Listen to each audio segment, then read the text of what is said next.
Good morning, dear students. Today we are going to revise the lesson Amanda, which is there in your periodic test 3. So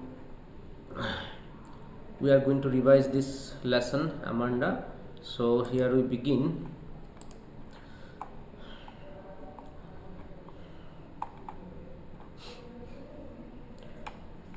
See, the poem highlights core issue of parenting. Amanda, the poem highlights the core issue of parenting. The poet suggests to us that we should do parenting in a non-threatening and caring environment, right?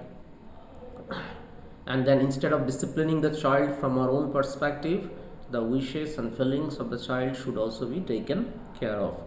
So this poem is about parenting in a non-threatening and in a friendly manner. Okay, so what happens in this poem is Amanda remains unhappy. Okay, why does Amanda remain unhappy in the company of her parents? Because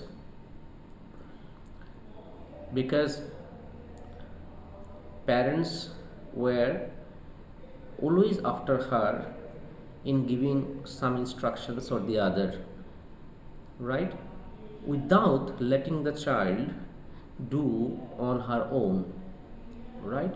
So that is what we come to see in this poem.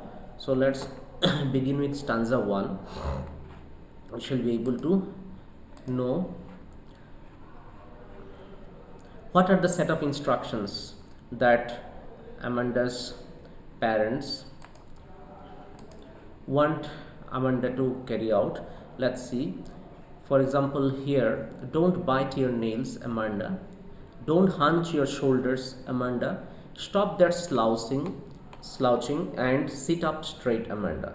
So here in the first stanza, we can see a set of instructions regarding sitting straight, as well as some basic mannerism that Amanda's parents are trying to impose on Amanda. Okay, trying to teach her that she should not bite her nails when someone is interacting with her. This is considered not acceptable in the society. So the second instruction is don't hunch your shoulders, Amanda. Okay, hunch means do not sit in a stooping gesture. Okay, you have to sit straight whenever you are sitting somewhere. So this is the second set of instruction. And third instruction is stop that slouching and sit up straight. So slouch also is similar to hunch. Slouch means here sit or move in a lazy and downward direction, like in a stooping gesture. So here Amanda's parent is trying to teach Amanda the proper sitting gestures, right?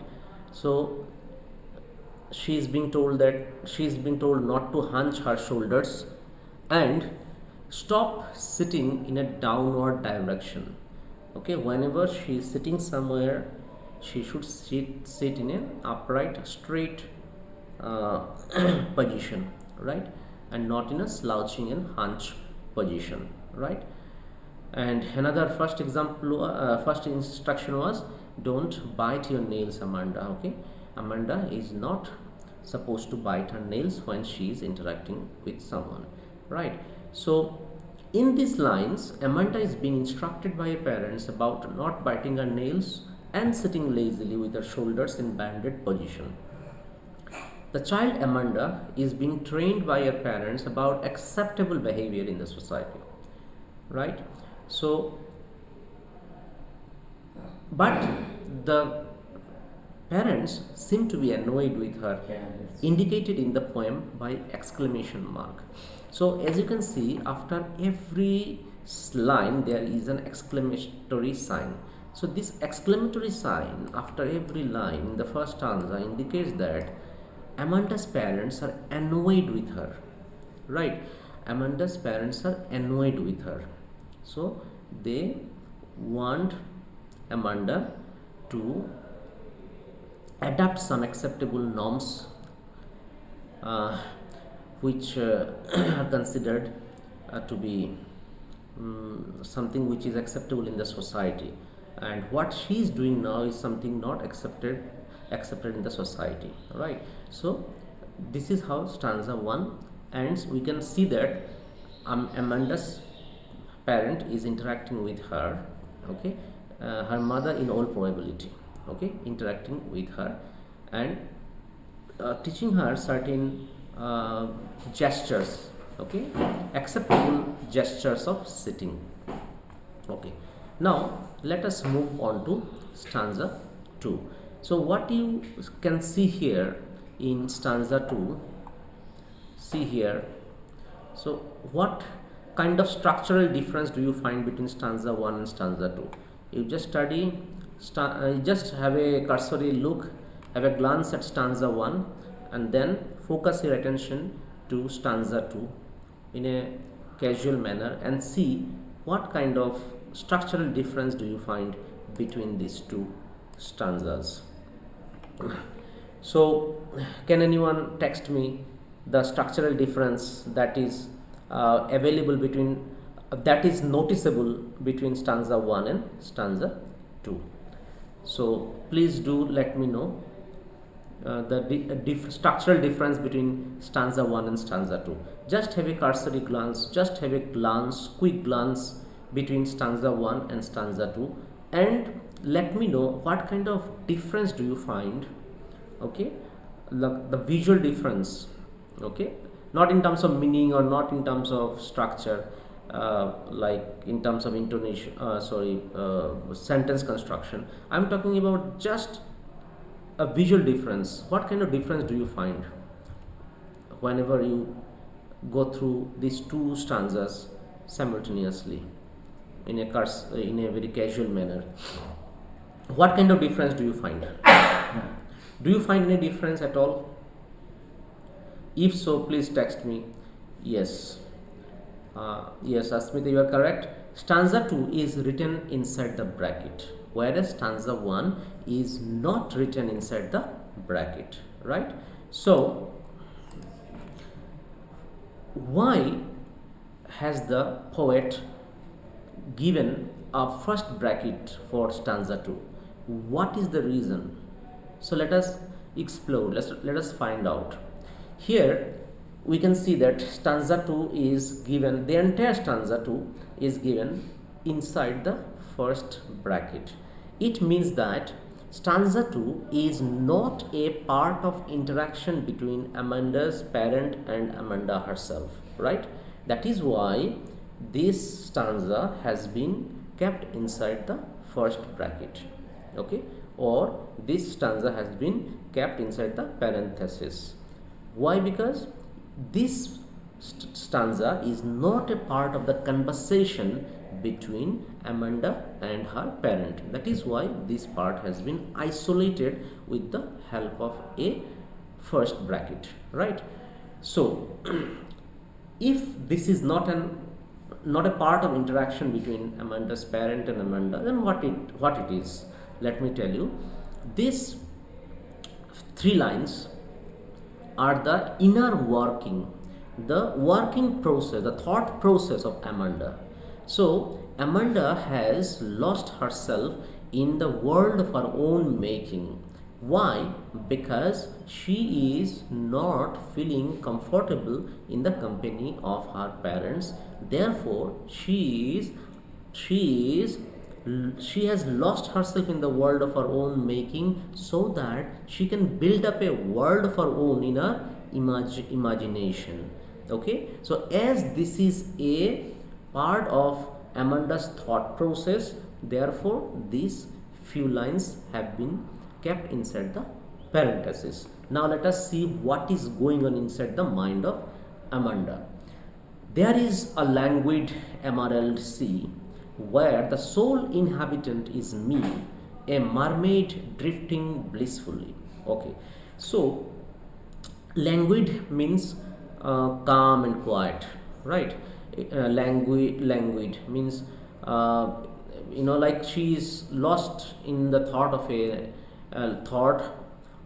She can imagine in her thought there is a very calm and quiet sea, like Arabian Sea, for example. Okay, very calm and quiet sea. Okay, uh, where she is the sole inhabitant. Okay, in the sea there is nobody around. It is only Amanda who is the only inhabitant of that emerald sea. Like, right, emerald is the green color here, green sea, you can say, calm and quiet green sea. So Amanda in this stanza uh, imagines herself inside in the midst of a calm and quiet emerald sea where she is the only inhabitant, she is the only person who is residing there, and mermaid drifting blissfully. And then Amanda goes on to compare herself a mermaid. Mermaid is an imaginary sea creature having a woman's head and body with a fish's tail. Okay, that is mermaid. It's an imaginary sea creature. So Amanda compares herself with a mermaid uh, who is drifting. Drifting means she is drifting is a movement word actually. It means she is moving in a very slow and steady manner, right? So she is in a calm emerald sea where she is the only inhabitant. She is a mermaid who is drifting blissfully without being anybody around, without being interfered in her life by anybody. She has the complete freedom of her own. Whenever she compares herself in the midst of an emerald sea where she is the only inhabitant, what is she doing there? She is drifting blissfully like a mermaid. So Amanda plays the role of a mermaid here in this emerald sea where she is drifting blissfully, independently, without being anybody around, and she is enjoying the savoured freedom of her own. She is enjoying the freedom, okay, from being interfered by anybody in that emerald sea. So as this is a thought process of Amanda, why is Amanda thinking in this manner? Amanda is thinking in this manner because in this way she can have her independent movement. In that way she can have her independent thoughts. She can have lot of freedom with her. Okay, unlike her home where she has hardly any freedom of expression as well as freedom of movement. Okay, so let us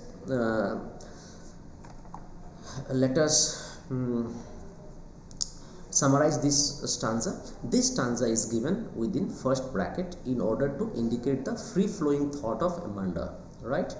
Then next is the child Amanda is thinking about a situation where she is a joyful mermaid sailing alongside soft waves of a green sea in complete freedom. Okay, so the word to be noticed here is complete freedom. She is aspiring to get complete freedom. That is why she has transported herself in the world of her own making. Okay, where she takes the role of a mermaid. Okay, Amanda is wishing to have freedom, which is indicated by her thoughts. So now when we switch on to stanza 3, what we can see? We can see that stanza 3 is not given within the parenthesis, right? It means that stanza 3 is again a part of conversation between Amanda and her mother, right? So let us see next what is the conversation all about between Amanda and her mother. Did you finish your homework, Amanda? Did you tidy your room, Amanda? I thought I told you to clean your shoes, Amanda. Okay, so again you can see there are several instructions. First of all, did you complete your homework? Second one, did you tidy your room?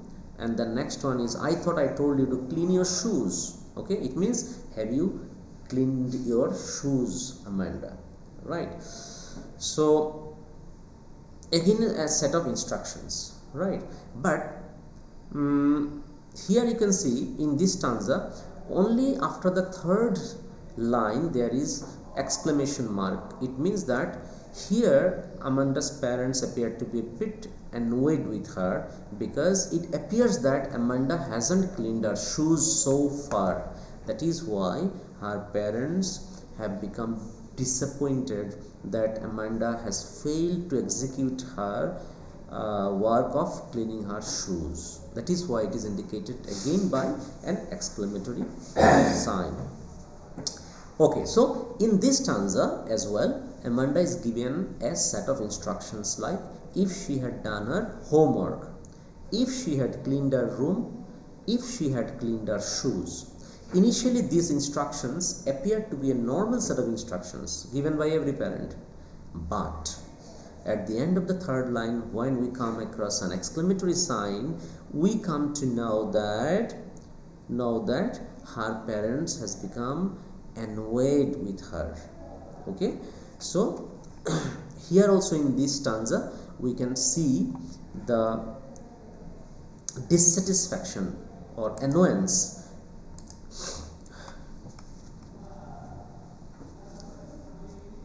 Yes, so again in this stanza we can see the indication of annoyance being felt by her parents, because Amanda failed to execute her work, right? So now let's move on to the next stanza. Okay, now let's move on to the next stanza, that is stanza 4. I am an orphan roaming the street. I pattern soft dust with my hushed bare feet. The silence is golden, the freedom is sweet. The silence is golden, the freedom is sweet. So here again you can see Amanda transports herself in the world of her own making. Again in this stanza, which is indicated by the first bracket. Again in stanza 4, Amanda is lost in the world of her own thoughts. So she is now comparing herself with an orphan, and by being an orphan now she is roaming onto the street, and while she is roaming onto the street all alone, what is she doing? She is making a pattern, okay, of on the soft dust with her bare feet. She is not wearing any slippers, she is walking on bare feet. Therefore, while walking onto the street, she is making a pattern on the soft dust with her bare feet. And there, the silence is golden and the freedom is sweet. And the silence that she can observe around is something which is golden, which she savours very much, and the freedom is also sweet, because there's no one around her. She is able to do whatever she feels like, okay, without being anybody around. Therefore, she is enjoying her freedom as well as the silence that is all around, right? There is no nagging interference on the part of her parents. So that is why you can see Amanda time and again, whenever she gets an opportunity, she tries to get herself in the world of her own making. She transports herself in the world of her own making and keeps on comparing herself, sometimes with a mermaid and sometimes with an orphan, sometimes with somebody else. So we have come to see about this stanza is that Amanda yet again is transported in her own imaginary world, where she is an orphan girl roaming in the street aimlessly. She appears to be very sad in real world, therefore she escapes in a world of her own making. Okay, there might be a question, why do you think Amanda escapes in a world of her own making? So you'll say that Amanda appears to be absolutely disappointed in real world because of parental interference, because of her nagging parents, therefore she escapes in a world of her own making. In her own world of freedom, she draws pattern with her quiet bare feet. In her imaginary world, she is enjoying her freedom without parental interference. Okay, now let us move on to stanza 5.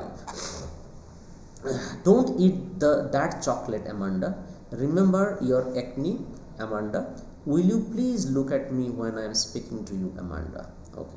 So again, a set of instructions and set of instructions, of course. So first is, you are not supposed to eat that particular chocolate, Amanda. Then remember your acne. You are having acne, so you are not supposed to eat that particular chocolate. Will you please look at me when I am speaking to you, Amanda? When I am interacting with you, you are supposed to keep an eye contact with me. Okay, otherwise it is considered to be against the moral, against good manners, right? It is not considered to be a good manner if someone is interacting with you and you are not keeping an eye contact with him or her. So yet again you can say Amanda is given a set of instructions like not to eat chocolate as she has acne, right? Acne, you must be knowing, skin disease characterized by pimples, especially on face. Okay, and to look at her parents' face when they are speaking to her. Her parents seem to be indulging too much in the upbringing of their daughter. Amanda does not like to be under her under the watchful eye of her nagging parents all the time, right?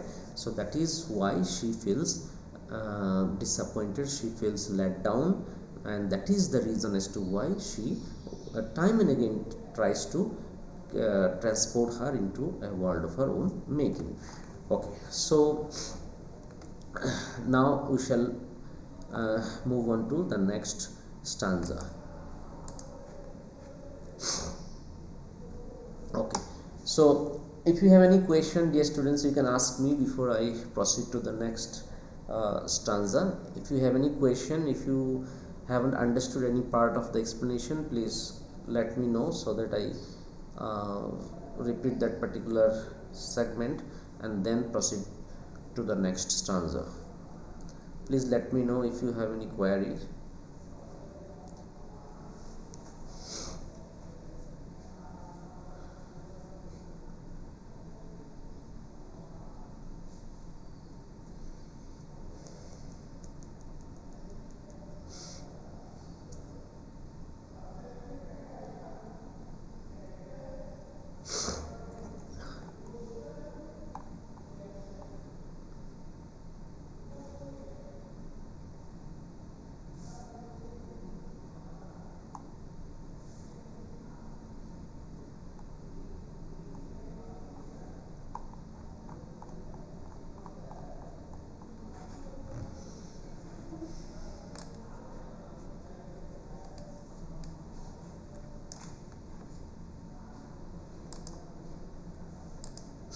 Okay, now let me continue with stanza 6.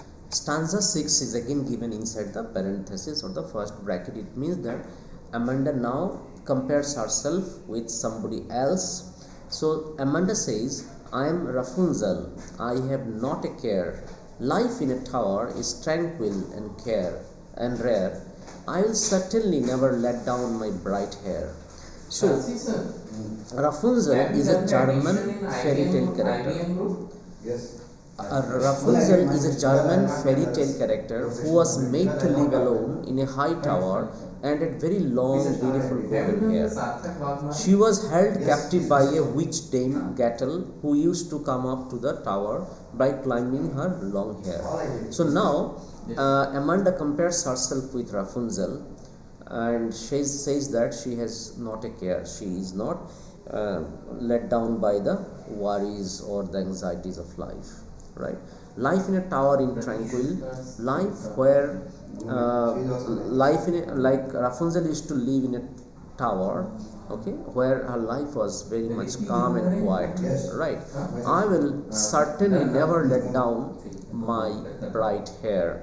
So she was held captive by a witch, Dame Gattel, who used to come up to the tower by climbing her long hair. But Amanda says that, unlike Rapunzel, I shall not allow anybody to use my hair. Right? I'll certainly never let down my bright hair. So Amanda imagines herself to be a fairy tale character called Rapunzel, who seemed to have no worry. Like Rapunzel, she imagines herself living in a tower, the life of which is calm and quiet and is also very, very rare. But like Rapunzel, Amanda would not allow anyone to use her bright hair. So here in this stanza we can see that Amanda comparing herself with Rapunzel is a German fairy tale character, where she is living in a tower which is very, very peaceful. She is living in a very peaceful state of mind, and unlike Rapunzel, she doesn't want anybody to let down her bright hair or to make use of her long bright hair. So next is stanza 7. Stop that sulking at once, Amanda. You are always so moody. Anyone would think that I nagged at you, Amanda. Anyone would think that I have nagged at you, Amanda.